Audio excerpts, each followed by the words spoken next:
Olha só. E ele diz assim, ó, qualquer pereba agora é craque. Meu pai amado. Ainda tem mais aqui, ó. Vamos lá. Wilton Pinheiro fala dessa história do São Paulo, ó. São Paulo não consegue nem contratar Canu, zagueiro, rebaixado pelo Botafogo. Como pode disputar com o Palmeiras, um dos melhores atacantes da América? Esse já elogia aqui o Borré. E o Thiago diz o seguinte: Borré vale 1 milhão por mês, mais 28 de luvas. Joga tudo isso? É muita vela aí pra esse Borré, ô Facinco? Ou vale esse investimento aí? E aí queria te ouvir também, né? Pra onde fica melhor pra ele? É na conversa do Crespo ou é na grana do Palmeiras? Não, ele foi o centroavante referencial do time que até então era um dos principais da América do Sul, e é o River Plate. Inclusive fez até gol no próprio Palmeiras. Pra mim é muito bom jogador. Gosto demais do Borré. E é um Foi jogador campeão e decisivo, vice da Libertadores, participativo. né? E outra coisa, é participativo, né? Decisivo, jogador de boa intensidade, ajuda na marcação, boa movimentação tanto pelos lados como por dentro, enfim, acho um grande centroavante pro nível aqui da América do Sul. Tem que combinar também com o Atlético de Madrid, que ainda tem 25% dos direitos federativos do atleta, né? Então, vale combinar com o Atlético que, obviamente, tem essa situação de querer ou não uma parcela, se vai aceitar manter esses 25%, se vai querer vender esses 25% para dar ao atleta integralmente ao clube que o contratar, enfim, também tem uma negociação em curso com o próprio clube espanhol nessa brincadeira toda, né? Porque o River Plate, para ficar com o Borré agora no meio do ano, tem que comprá-lo desses 25% do Atlético de Madrid. A proposta ela gira em torno de 3 vezes mais quase o que ele ganha no River Plate. É uma proposta bastante gorda por parte tanto de Palmeiras como do São Paulo. O trunfo que o Palmeiras tem no momento é a capacidade de um time atual campeão da Libertadores de avançar mais longe na competição e de ter um elenco pronto nas mãos de um técnico europeu que possa, assim como o Crespo, que também é um técnico, entre aspas, europeu, ele foi formado na Itália antes de voltar à origem do país dele, que é a Argentina, então tem escolas, não vou dizer similares, mas a base é a mesma, europeia, tanto de Abel como de Crespo.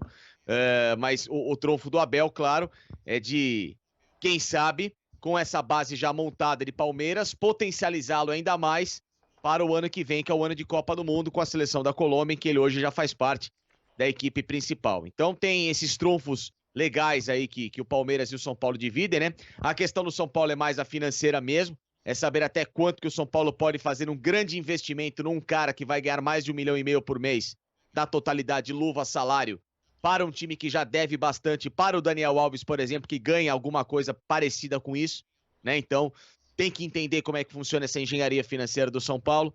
E o que eu sei também, William, outras duas informações, tá? Aproveitando o gancho do nosso programa hoje. Conversando com algumas pessoas. Primeiro, essa informação do Danilo Barbosa, volante do Nice, procede muito, o jogador tá pertíssimo mesmo do Palmeiras.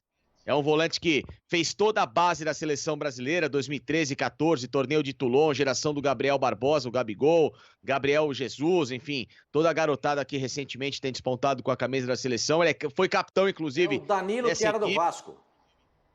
Revelado pelo Vasco, passou pelo Braga com o Abel Ferreira e agora está no Nice da França. Ele se machucou recentemente, uma lesão muscular, perdeu espaço na equipe. Eles também, no meio-campo do Nice, acabaram se reforçando. E nos últimos jogos do Nice, ele atuou como um zagueiro aberto pela direita. Zagueiro aberto pela direita, função que o Abel gosta muito. Ou seja, um volante que joga ali parecido com o Gabriel Menino, que pode ou jogar como segundo volante que é a dele, um pouco mais à frente, ou então como esse zagueiro pela direita, um cara que pode fazer uma lateral improvisada. É aquele jogador polivalente que gosta do Abel. Ou seja, um atleta que vai chegar para repor ainda mais carência numa posição que o Palmeiras tem, que é esse lado direito da defesa.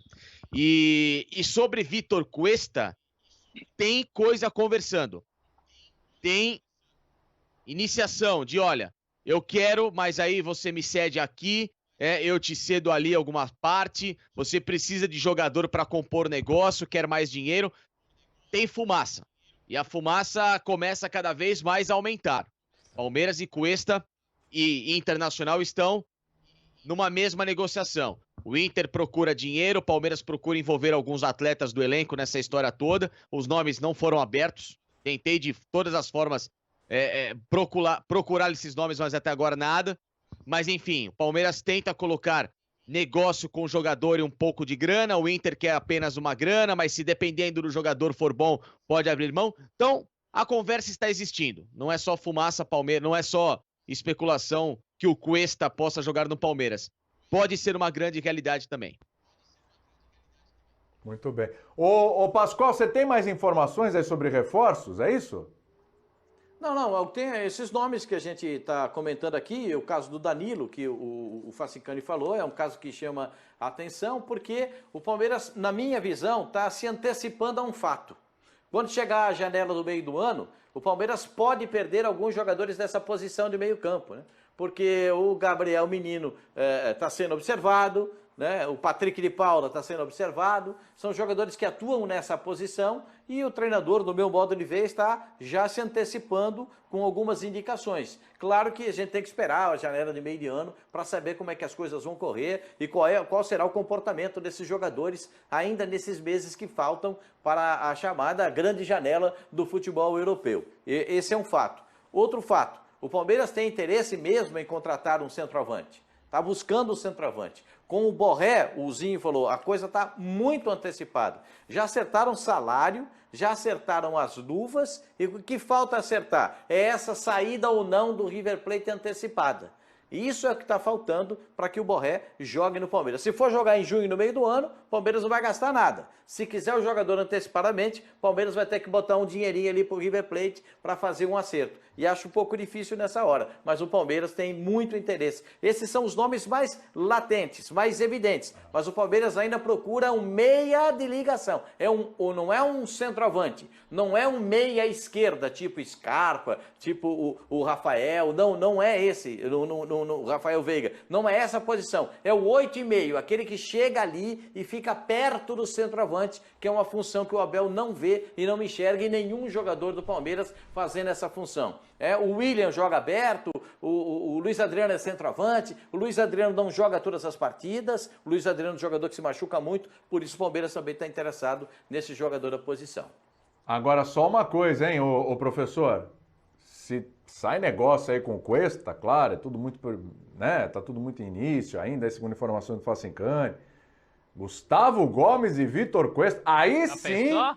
Aí sim a gente pode falar defesa que ninguém passa. Professor? Aí é um companheiro à altura, né? Que é o que o Gomes quer. O Pascoal tava falando desse 8,5 aí, eu pensei, talvez fosse um cara que nem o Ricardo Goulart, né? Se tivesse dado certo.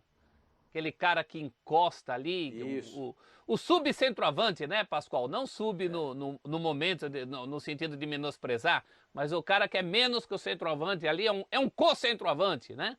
Aquele companheiro de área. Para essa posição é difícil pensar num nome.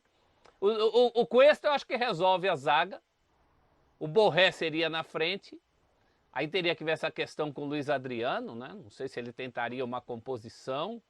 Mas eu não tenho um nome tão bater assim, cravar um nome para esse 8,5 aí, como a gente tem no caso do Cuesta, né? O Cuesta é sonho de consumo, hein? Se ele chega é para resolver, ou não? Com uma defesa que ninguém passa dessa aí. Mas aí, senhor... O William... Fala, Pascoal, pode falar. Só para pontuar, dessa vez o Palmeiras não está buscando jogadores para compor elenco. O elenco o Palmeiras já tem. O Palmeiras está buscando jogador que vista uma camisa do time titular. Essa é a principal visão. Aquele amigo nosso, meu amigo e amigo do Zinho, me disse isso. O Palmeiras quer titulares. Vai contratar jogadores que resolvam alguns pontos. E o Palmeiras, o Abel chegou à mesma conclusão que outros treinadores tiveram quando passaram pelo Palmeiras. Precisa de jogador que decide o jogo. Aquele decisivo, aquele cara que entra e o centroavante, o zagueiro adversário fala, pera um pouquinho, agora ficou difícil para nós. Precisa de jogador que decida jogo. E jogador que decide jogo é caro, né, William? Ah, é caro, é caro. Ô, melhor dupla de zaga do Brasil? Vai ser assim, para Gustavo Gomes e Cuesta, é isso? Pode repetir o que o Grêmio fez por bastante tempo com o Jeromel e o Kahneman, né? A gente sempre elogiava essa dupla de zaga. E o Cuesta, pela sua experiência, Eu só fico na dúvida pelo lado que o Cuesta joga, que é o lado que o Gomes está jogando. O Gomes joga pelo lado esquerdo, o Luan faz o lado direito. Aí o Gomes voltaria para o lado direito para o Cuesta jogar pelo lado esquerdo, caso se concretize, mas é uma defesa experiente, forte, como diz o hino, né? Defesa que ninguém passa, mas precisa de um time como o Abel joga, muito sólido, compacto, um time com transição ofensiva rápida. Pode falar, o Gomes pode fazer as duas, né? Tanto é que no jogo o Imperior fez a esquerda, ele fez a direita, né? Acho que dá para adaptar os dois, né? Como eu falei, ele tem que voltar para a direita, né? Quando joga o Luan e tudo, ele tem jogado mais pelo lado esquerdo. Mas é um cara com uma capacidade incrível e também tem muitos jogos, né? Vai precisar de um elenco e se tem condição. Eu só acho que o Inter, que também está na Libertadores e precisa ficar com um time forte, trouxe um treinador, né, competente aí, badalado, que todo mundo queria, né? Todos os clubes, quando se falava de contratar um treinador, era o Miguel Ramírez. E aí traz o cara, aí vai perder um cara que é na espinha dorsal, para mim, fundamental no Inter, o Cuesta, o Edenilson, o Patrick, aqueles jogadores que a gente sempre, quando escala o Inter, tem que estar. E vai perder o poder financeiro, né? Mas eu acho que o Inter também não poderia abrir mão do Cuesta se ele quer brigar por título. Mas se ele vem, é uma zaga muito forte, o Palmeiras fica muito mais forte, se traz um Borré, também, esse meia centroavante, meia atacante, é que a gente olha e aí, só se trouxer o Dudu de volta, traz o Dudu de volta também. Mas ele pode voltar ainda esse